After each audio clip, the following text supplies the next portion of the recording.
ನಮಸ್ಕಾರ ಸ್ನೇಹಿತರೆ, welcome back to my channel Kavitha lifestyle. ಸ್ನೇಹಿತರೆ, ಲಾಸ್ಟ್ ವಿಡಿಯೋದಲ್ಲಿ ನೋಡಿದ್ರಿ, ನಾವು ಊರಿಗಂತೂ ಬಂದ್ವಿ. ಸಾಮಾನೆಲ್ಲ ತೆಗ್ದಿಟ್ಟಿದ್ದು ಗಾಡಿಯಿಂದ ಅದು ನೋಡಿದ್ರಿ. ಈಗ ಆಲ್ಮೋಸ್ಟ್ ಒಂದು ಸ್ವಲ್ಪ ಸಾಮಾನೆಲ್ಲ ಜೋಡಿಸ್ಕೊಂಡಿದ್ದೀನಿ. ಇವತ್ತೇನಪ್ಪ ಅಂದರೆ, ನಾವು ಅಡುಗೆ ಮನೆಯೆಲ್ಲ ಹೊಸದಾಗಿ ಮಾಡಿದ್ದು ಅಂತ ಹೇಳಿದ್ನಲ್ವ, ಅದನ್ನು ಹಾಲು ಒಗ್ಸ್ಕೋಬೇಕಿತ್ತು, ಪೂಜೆ ಮಾಡ್ಕೋಬೇಕಿತ್ತು. ನಮ್ಮ ಕಡೆ ಸ್ವಾಮಿಗಳ್ನ ಕರ್ಕೊಂಬರ್ತಾರೆ, ಅಥವಾ ಪಾದೊಳ್ಕ ಅಂತ ಹೇಳ್ತಾರೆ, ಅದನ್ನ ತಂದು ಹಾಕಿ ಮಾಡ್ತಾರೆ. ನಾವು ಸ್ವಾಮಿಗೆ ಬರೋಕ್ಕೆ ಹೇಳಿದ್ವಿ. ಒಂದು ಅರ್ಧ ಗಂಟೆದೇನೋ ಪೂಜೆ ಇತ್ತು ಅಷ್ಟೇ. ಅವರು ಈ ಥರ ಪಾದೊಳ್ಕ ಅಂತ ಹೇಳಿ ನಮ್ಮ ಕಡೆ ಮಾಡ್ತಾರೆ. ಈ ಥರ ಸ್ವಾಮಿಗಳ್ನ ಮನೆಗೆ ಕರೆಸಿ ಅವ್ರ ಪಾದ ಪೂಜೆ ಮಾಡಿ ಆ ನೀರನ್ನ ಮನೆ ತುಂಬ ಹಾಕಿ ಮಾಡೋ ಅಂಥದ್ದು. ಏನೋ ಒಂದು ಪಾಸಿಟಿವ್ ವೈಬ್ಸು. ನಮ್ಮ ಕಡೆ ಮುಂಚಿನ ಎಲ್ಲ ಹಿರಿಯರು ಮಾಡ್ಕೊಂಬಂದಿರೋ ಆಚರಣೆ ಇದು, ನಾವು ಕೂಡ ಮಾಡ್ತಾಯಿದ್ದೀವಿ. ಈಗ ಪಾದಪೂಜೆ ಆಯಿತು. ನಾನು ಇದಕ್ಕೇ ಕಾಯ್ತಾ ಇದ್ದೆ. ಇದಾದಮೇಲೆ ಹಾಲು ಉಗ್ಸಿ ನಾನು ಅಡುಗೆನ ಶುರು ಮಾಡಬೇಕು. ನಾವು ಬಂದಿದ್ದು ನಿನ್ನೆ ಭಾನುವಾರ ಆದರೂ ನಾನಿನ್ನು ಯಾವುದೇ ಅಡುಗೆಯನ್ನೆಲ್ಲ ಮಾಡಿಲ್ಲ. ನಿನ್ನೆನೂ ಊರಿಂದ ತಂದಿದ್ವಿ, ಅದನ್ನೇ ಊಟ ಮಾಡಿದ್ವಿ. ಹಾಗೆ ಇವತ್ತು ಬೆಳಗ್ಗೆ ಇಷ್ಟೊತ್ತಾದರೂ ನಾವಿನ್ನೂ ಹಾಲು ಕಾಫಿ ಏನೂ ಮಾಡಿಲ್ಲ. ಬೇಗನೆ ಮುಗಿಸ್ಕೊಳ್ಳೋಣ ಅಂತ ಹೇಳಿ ಅಂದ್ಕೊಂಡ್ವಿ. ಅದು ನೋಡಿದರೆ 10:30 ಮೇಲೆ ದಾಟೋಯ್ತು ಟೈಮು. ಏನು ಮಾಡೋಕ್ಕಾಗಲ್ಲ, ಹಿಂಗಾಗುತ್ತೆ ಕೆಲವೊಂದು ಸರಿ. ಇವಾಗ ನಾನು ಸ್ವಾಮಿಯವ್ರ ಹತ್ರ ಮಾತಾಡ್ತಾ ಇದ್ದೀನಿ. ಇನ್ನೂ 4 ದಿನ ಇತ್ತು ಫಂಕ್ಷನ್ ಅಷ್ಟೇ. ಇದೆಲ್ಲ ಮಾಡ್ದೇನೆ ಮಾಡ್ಲಿಕ್ಕೆ ಸರಿ ಹೋಗಲ್ಲಲ್ವ ಅಂತ ಏನೋ ಹೀಗೆ ಮಾತಾಡ್ತಾ ಇದ್ದೆ. ನಮ್ಮನೆಯವರು ಪಾದ ತೊಳೆದ ನೀರೇನಿತ್ತಲ್ಲ, ಅದು ಮನೆಯಲ್ಲೆಲ್ಲ ಹಾಕ್ಕೊಂಬರೋಕ್ಕೆ ಹೋಗ್ತಾ ಇದ್ದಾರೆ. ಹೀಗೆ ಸಿಮ್ಸಿ ಬರೋದು. ನಮ್ಮ ಸೈಡು ಇದೇ ಥರನೇ. ಅಂದರೆ ಈ ಮನೆಯೆಲ್ಲ ಗೃಹಪ್ರವೇಶ ಎಲ್ಲ ಅವಾಗೇ ಆಗಿದೆ. ಏನಪ್ಪ ಅಂದರೆ, ಇದೊಂದು ಅಡುಗೆ ಮನೆ ಮತ್ತು ದೇವ್ರ ಮನೆನ ಸ್ವಲ್ಪ ಚೇಂಜ್ ಮಾಡಿದ್ವಿ. ನಾವು ಹೊಸದಾಗಿ ಮಾಡ್ಕೊಂಡಿದ್ವಿ. ಹಾಗಾಗಿ ಪೂಜೆ ಆಗಲೇಬೇಕು ಅಂತ ಅನ್ನಿಸ್ತು, ಕರೆಸ್ಬೇಕು ಸ್ವಾಮಿಗಳನ್ನ ಅನಿಸ್ತು. ಹಾಗಾಗಿ ಕರೆಸಿದ್ವಿ ನಾವು. ಇವರು ನಮ್ಮೂರವ್ರನ್ನೇ, ಅಲ್ಲೇ ಹತ್ತಿರ ಇರೋದ್ರಿಂದ ಬಂದರು ಬೇಗನ. ಇನ್ನು ನಾನು ಜಾಸ್ತಿ ಏನು ವೀಡಿಯೋನ ಮಾಡೋಕ್ಕೆ ಹೋಗಿಲ್ಲ ಸ್ನೇಹಿತರೆ. ನನಗೆ ತುಂಬಾ ಕೆಲಸ ಆದವು. ನನಗೆ ಅಲ್ಲಿ ವೀಡಿಯೋ ಮಾಡೋಕ್ಕೂ ಅಷ್ಟೊಂದು ಕಂಫರ್ಟಬಲ್ ಅನಿಸ್ತಾ ಇರಲಿಲ್ಲ. ಯಾಕೆಂದರೆ ನನಗೆ ಆ ಫಂಕ್ಷನ್ ಹೆಂಗಾಗುತ್ತೋ ಏನೋ ಆ ಕಡೆನೇ ಹೆಚ್ಚು ಗಮನ ಥರ ಆಯಿತು. ಅದರಲ್ಲಿ ನನಗೆ ಎಷ್ಟು ಸಾಧ್ಯನೋ ಅಷ್ಟು ವೀಡಿಯೋನ ಮಾಡ್ಕೊಳ್ಳೋಕ್ಕೆ ಪ್ರಯತ್ನ ಪಟ್ಟೆ ನಾನು. ಇವತ್ತು ಸೋಮವಾರ, ಇನ್ನು ನಾಳೆಯಿಂದ ಎಲ್ಲ ನೆಂಟರು ಬರೋಕ್ಕೆ ಶುರುವಾಗ್ತಾರೆ. ಇವತ್ತು ಸಂಜೆನೇ ಅಮ್ಮ ಬರ್ತಾರೆ. ಹಾಗೆ ನೆಕ್ಸ್ಟ್ ಡೇ ಒಬ್ಬೊಬ್ಬರೇ ನೆಂಟರೆಲ್ಲ ಬರೋಕ್ಕೆ ಶುರು ಮಾಡ್ತಾರೆ. ನಾನು ನೆಕ್ಸ್ಟ್ ಡೇದೆಲ್ಲ ಏನು ವೀಡಿಯೋ ಮಾಡಲಿಲ್ಲ. ನಾನು ಡೈರೆಕ್ಟಾಗಿ ಗುರುವಾರ ಸಂಜೆದು ಇಂದ ವೀಡಿಯೋನ ಶುರು ಮಾಡ್ತೀನಿ, ಗುರುವಾರದಿಂದನ ನಿಮಗೆ. ಇನ್ನು ಇವಾಗ ಪೂಜೆ ಎಲ್ಲ ಆಯಿತು. ನಾವು ನಮಸ್ಕಾರ ಎಲ್ಲ ಮಾಡ್ಕೊಂಡ್ವಿ. ಸ್ವಾಮಿಯವ್ರು ಏನೂ ತಿನ್ನಲ್ಲ. ಇವಾಗ ನಾನು ಇನ್ನೊಂದು ಕಡೆ ಹೋಗೋದಿದೆ, ಹೋಗ್ತೀನಿ ಅಂತ ಹೇಳಿ ಹೊರಟರು. ಇನ್ನು ನಾನು ಹೇಳಿದ್ನಲ್ವ, ಇನ್ನು ನಾನು ಗುರುವಾರ ವೀಡಿಯೋನ ಕಂಟಿನ್ಯೂ ಮಾಡ್ತೀನಿ ಅಂತ. ಇವತ್ತು ಗುರುವಾರ ಸ್ನೇಹಿತರೆ. ನಮ್ಮನೆಯವರು ಇಲ್ಲಿ ಕಾಯಿನೆಲ್ಲ ಸುಲಿದು ಇಡ್ತಾ ಇದ್ದಾರೆ. ಈ ಫಂಕ್ಷನ್ಗೆ ಸಿಕ್ಕಾಪಟ್ಟೆ ಕಾಯಿ ಬೇಕಾಗಿತ್ತು. ಒಂದು 60 ಕಾಯಿ ಅಂತೂ ಬೇಕಿತ್ತು. ಕಾಯಿ ಹೆಂಗೋ ತಂದ್ವಿ ನಾವು, ಒಟ್ಟು ಸುಲಿಯಬೇಕಾಗಿತ್ತಲ್ವ. ಇವರೊಬ್ಬರೇ ಆಗಿದ್ದರು. ಸುಮಾರು ಕೆಲಸಗಳಿದ್ವು. ಇದೇ ಅದೇ ಅಂತ ಹೇಳೋಕ್ಕಿಲ್ಲ, ಇದನ್ನೆಲ್ಲ ಇವರೇ ಸುಲಿತಾ ಇದ್ದರು. ಬೆಳಗ್ಗೆ ಒಂದು ಸ್ವಲ್ಪ, ಮಧ್ಯಾಹ್ನ ಒಂದು ಸ್ವಲ್ಪ, ಸಂಜೆ ಒಂದು ಸ್ವಲ್ಪ ಅಂತ ಎಲ್ಲ ಸುಲಿದು ರೆಡಿ ಮಾಡಿಟ್ರು. ನೋಡ್ಬೋದು ಇಲ್ಲಿ ಕಾಯಿ ಸಿಪ್ಪೆ, ಕಾಯಿ ಆ ಕಡೆ ಜೋಡಿಸಿಟ್ಟಿದ್ದಾರೆ ಹಿಂಗೆಲ್ಲನ. ಇನ್ನು ದೊಡ್ಡಮ್ಮ ಬಂದಿದ್ದಾರೆ, ನಿನ್ನೆನೆ ಬಂದಿದ್ದರು. ನಮ್ಮ ದೊಡ್ಡಮ್ಮ, ಅಮ್ಮ ಇವರೆಲ್ಲ ಇದ್ದಾರೆ. ಇನ್ನು ನಮ್ಮ ನಾದಿನಿ ಬರ್ತಾ ಇದ್ದಾರಂತೆ. ಅವ್ರನ್ನ ನಮ್ಮ ಮನೆಯವ್ರು ಕರ್ಕೊಂಬರಕ್ಕೆ ಹೋಗಬೇಕು. ನಾನಿವತ್ತು ಸೀರೆನ ಉಟ್ಟೀನಿ. ಯಾಕಂದರೆ ಇವತ್ತಿಂದನೇ ನಾನು ಉಪವಾಸ ಇರಬೇಕು. ಇವಾಗ ನಾನು ಸ್ನಾನ ಮಾಡಿ, ತಲೆ ಸ್ನಾನ ಎಲ್ಲ ಮಾಡಿ ದೇವಸ್ಥಾನಕ್ಕೆ ಹೋಗಬೇಕು. ದೇವಸ್ಥಾನಕ್ಕೆ ಹೋಗ್ಬಂದು ಊಟ ಮಾಡಿ ಇನ್ನೂ ಮುಗೀತು. ನಾನು ಫಂಕ್ಷನ್ ಮುಗಿಯೋವರೆಗೂ ಊಟ ಮಾಡೋ ಹಾಗಿಲ್ಲ ಆ ಥರ. ಇನ್ನು ಸಂಜೆ ಸ್ನೇಹಿತರೆ, ಇವಾಗ ಸಂಜೆ ಸಿಗ್ತಾಯಿದ್ದೀನಿ. ಶಾಮಿಯಾನ ಹಾಕಕ್ಕೆ ಬಂದಿದ್ದಾರೆ. ಇಲ್ಲಿ ಮನೆ ಪಕ್ಕದಲ್ಲೇ ಅಡುಗೆ ಮಾಡಿಸ್ತಾ ಇರೋದು. ನಾವು ಯಾಕೆ ಕ್ಯಾಂಟ್ರಿಂಗ್ ವ್ಯವಸ್ಥೆ ಎಲ್ಲ ಏನು ಮಾಡಿರಲಿಲ್ಲ. ನಾವು ಭಟ್ರು ನೆಡೆಸಿ ಅಡುಗೆ ಮಾಡಿಸೋದು ಅಂತ ನಾನು ಲಾಸ್ಟ್ ವಿಡಿಯೋದಲ್ಲೇ ಹೇಳಿದ್ನಲ್ವ, ಅದೇ ಥರ ಇಲ್ಲಿ ಶಾಮಿಯಾನೆಲ್ಲ ಹಾಕ್ತಾ ಇದ್ದಾರೆ. ನನ್ನ ಪಾಪು ಇಲ್ಲಿ ನಿಂತು ನೋಡ್ತಾ ಇದ್ದಾನೆ. ಅವ್ರ ಅತ್ತೆ ಏನೋ ತಂದಿದ್ರು, ಚಿಪ್ಸ್ ತಿಂತಾ ಇದ್ದಾನೆ. ನಾವಂತೂ ಆ ಥರದ್ದು ಕೊಡಿಸಲ್ಲ, ನೀವು ನೋಡಿದ್ದೀರಾ. ಈ ಥರ ಯಾರು ತಂದು ಕೊಡಬೇಕಷ್ಟೇ.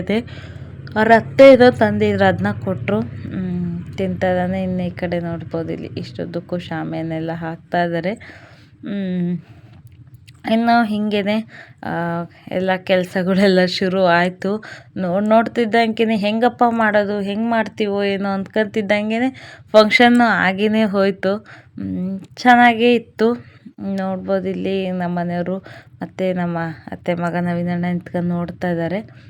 ಇನ್ನು ಈ ಕಡೆ ಸಾಮಾನೆಲ್ಲನೂ ಕೂಡ ಜೋಡಿಸಿಟ್ಟು ಇನ್ನು ಇವಾಗ ನೋಡ್ತಾರ ಸ್ನೇಹಿತರೆ, ಇಲ್ಲಿ ಚಪ್ಪರ ಹಾಕಲಿಕ್ಕೆ ರೆಡಿ ಮಾಡ್ತಿದ್ದಾರೆ. ನಮ್ಮಲ್ಲಿ ಅರ್ಚನೆ ಮಾಡ್ತೀವಿ ನಾವು. ತಲೆ ಕೂದಲು ತಗ್ಸುವಾಗ ವೀರಭದ್ರ ದೇವರು ನಮ್ಮದು ಮನೆ ದೇವರು. ಅರ್ಚನೆ ಕೆಂಡದ ಅರ್ಚನೆ ಮಾಡ್ತೀವಿ.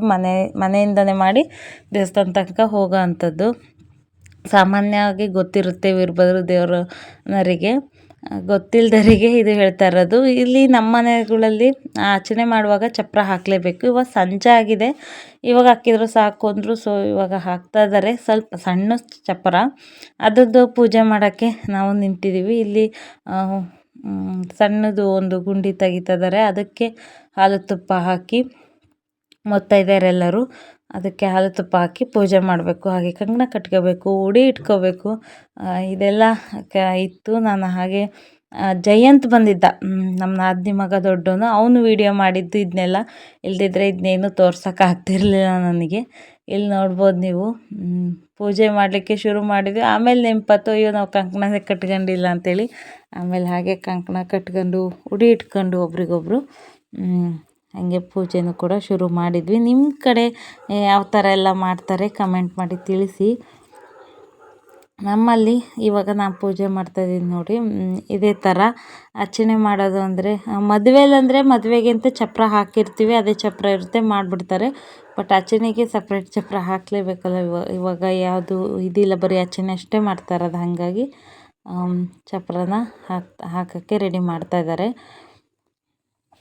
ಇಲ್ಲಿ ನೋಡಿ ನನಗೆ ಅತ್ತೆ ಕಟ್ತಾ ಇದ್ದಾರೆ ಕಂಕಣನ. ಹಾಗೆ ನಾವು ಒಬ್ರಿಗೊಬ್ರು ಎಲ್ಲರೂ ಈ ಕಡೆ ಕಟ್ಕೊಳ್ತಾ ಇದ್ದಾರೆ. ಇಲ್ಲಿ ನೋಡ್ಬೋದು ಎಲ್ಲ ನೆಂಟರು ಬಂದಿದ್ದಾರೆ. ನಮ್ಮ ಅತ್ತೆ ಅಂದರೆ ನನ್ನ ಅತ್ತೆ, ಈ ಕಡೆ ನಮ್ಮ ಮನೆಯವ್ರ ಚಿಕ್ಕಮ್ಮ, ಅವರ ಅತ್ತೆ, ಎಲ್ಲ ನೆಂಟರುಗಳು ಸೇರ್ಕೊಂಡಿದ್ವಿ. ನಮ್ಮ ನಾದಿನಿ, ಅಲ್ಲಿ ನೋಡ್ಬೋದು ನಮ್ಮ ಊರ್ಗಿತ್ತಿನೂ ಇದ್ದಾಳೆ, ವಾಣಿ, ಪಾಪು, ಈಗೆಲ್ಲ ನೆಂಟರು ರಾತ್ರಿಯೇ ಎಲ್ಲರೂ ಸೇರಿದ್ವಿ. ಚೆನ್ನಾಗಿತ್ತು. ಇಲ್ಲಿ ನೋಡ್ಬೋದು ಉಡಿ ಕೊಟ್ಟರು. ಇನ್ನು ಈಗ ಪೂಜೆನ ಶುರು ಮಾಡ್ತೀವಿ. ಇವತ್ತು ನಾನು ಬರೀ ಚಪ್ಪರ ಪೂಜೆ ಹಾಗೆ ಹಿಂದಿನ ದಿನ ಏನೆಲ್ಲ ಪ್ರಿಪ್ರೇಷನ್ ಆಯಿತು ಅನ್ನೋದನ್ನ ವೀಡಿಯೋನ ನಿಮ್ಮ ಜೊತೆ ಶೇರ್ ಮಾಡ್ಕೊತಿದ್ದೀನಿ ಸ್ನೇಹಿತರೆ. ಇನ್ನು ನಾಳೆ ದೇವರು ಮನೆಗೆ ದೇವ್ರನ್ನೆಲ್ಲ ತರ್ತಾರೆ, ಅಭಿಷೇಕ ಮಾಡೋದಿರುತ್ತೆ, ಅರ್ಚನೆ. ಇನ್ನು ನಾಳೆದು ಭಾಳ ಚೆನ್ನಾಗಿದೆ ವೀಡಿಯೋ. ಅದನ್ನ ಆದಷ್ಟು ಬೇಗ ಎಡಿಟ್ ಮಾಡಿ ಹಾಕ್ತೀನಿ. ಸಾರಿ, ಇದೆಲ್ಲ ಆಗಿ ತುಂಬ ದಿನವೇ ಆಗ್ತಾ ಬಂತು. ನನಗೆ ಎಡಿಟ್ ಮಾಡಿ ಹಾಕಲಿಕ್ಕೆ ಟೈಮ್ ಸಿಗಲಿಲ್ಲ. ಅಂದರೆ ನಮ್ಮ ಪಾಪುದು ಅದು ಜೋಳ ತಗ್ಸೋ ಕಾರ್ಯಕ್ರಮ ಏನಿತ್ತಲ್ಲ, ಅದು 13ನೇ ತಾರೀಕು ಆಗಿದ್ದು, ಡಿಸೆಂಬರ್ 13ಕ್ಕೆ. ನಾವು ಆಮೇಲೆ ಅಲ್ಲೊಂದು ಇನ್ನೂ ಒಂದು 15 ದಿನ ಇದ್ವಿ.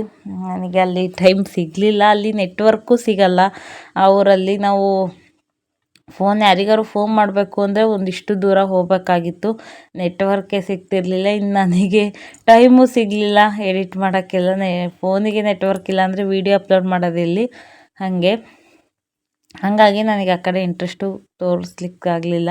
ಇಲ್ಲಿ ನೋಡ್ಬೋದು ವಿಡಿಯೋ ಮಾಡ್ತಾಯಿದ್ದಾರೆ. ನನಗೆ ವಿಡಿಯೋ ಮಾಡ್ಕೋಬೇಕು ಇದು ಅನ್ನೋದೇನು ತಲೆಯಲ್ಲಿ ಇರಲಿಲ್ಲ. ಸದ್ಯ ಜಯಂತ್ ಬಂದ, ಅವನ ಹತ್ರ ಮಾಡೋಕ್ಕೆ ಕೊಟ್ಟಿದ್ದೆ. ಹಂಗೆ ಇನ್ನು ಇಲ್ಲಿ ಎಲ್ಲರೂ ಕೂಡ ಇವಾಗ ಹಾಲು ತುಪ್ಪ ಹಾಕಿ ಪೂಜೆನ ಮಾಡ್ತಾಯಿದ್ದೀವಿ. ಸೇಮ್ ಮದುವೆಯಲ್ಲಿ ಚಪ್ಪರ ಪೂಜೆ ಅಂದರೆ ಹೇಗೆ ಮಾಡ್ತಾರೋ ಅದೇ ಥರನೇ ಈಗೂ ಮಾಡೋದು.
ನೋಡಿರಲ್ವ ಸ್ನೇಹಿತರೆ, ಇವಾಗ ಚಪ್ರ ಪೂಜೆ ಎಲ್ಲ ಮುಗೀತು, ನಾವು ಒಳಗೆ ಹೊರಟ್ವಿ.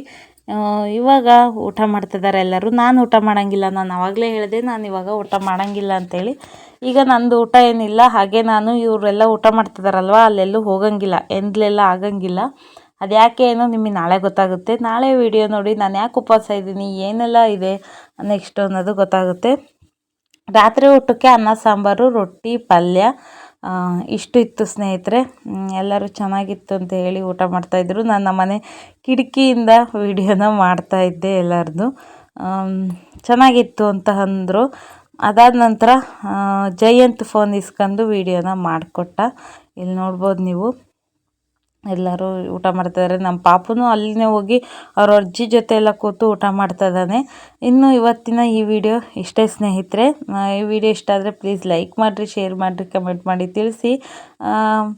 ಹಾಗೆ ನಾನು ಹೇಳಿದ್ನಲ್ವ ನಾನು ಯಾಕೆ ಉಪವಾಸ ಇದ್ದೀನಿ, ಹಾಗೆ ಊಟ ಮಾಡೋ ಹತ್ರನೂ ಹೋಗಂಗಿಲ್ಲ, ಅಷ್ಟೇ ಯಾಕೆ ಕಟ್ಟುನಿಟ್ಟಾಗಿದ್ದೀನಿ ಅನ್ನೋದೆಲ್ಲ ನಾಳೆ ಗೊತ್ತಾಗುತ್ತೆ. ನಾಳೆ ನೀವು ವಿಡಿಯೋನ ಕಾಯ್ತಾ ಇರಿ. ಹಾಗೆ ಈ ವಿಡಿಯೋ ಹೇಗಿತ್ತು ಅಂತ ಹೇಳಿ ಕಮೆಂಟ್ ಮಾಡಿ ತಿಳಿಸಿ. ಹೋಗಿ ಬರ್ತೀನಿ ಸ್ನೇಹಿತರೆ, ಸಿಗೋಣ ಮುಂದಿನ ವಿಡಿಯೋದೊಂದಿಗೆ. ಗೊತ್ತಲ್ಲ, ಈ ವಿಡಿಯೋ ಇಷ್ಟ ಆದರೆ ಪ್ಲೀಸ್ ಲೈಕ್, ಶೇರ್, ಕಮೆಂಟ್ ಮಾಡಿ. ಸಿಗೋಣ ಮುಂದಿನ ವಿಡಿಯೋದೊಂದಿಗೆ. ಹೋಗಿ ಬರ್ತೀನಿ. ಧನ್ಯವಾದಗಳು.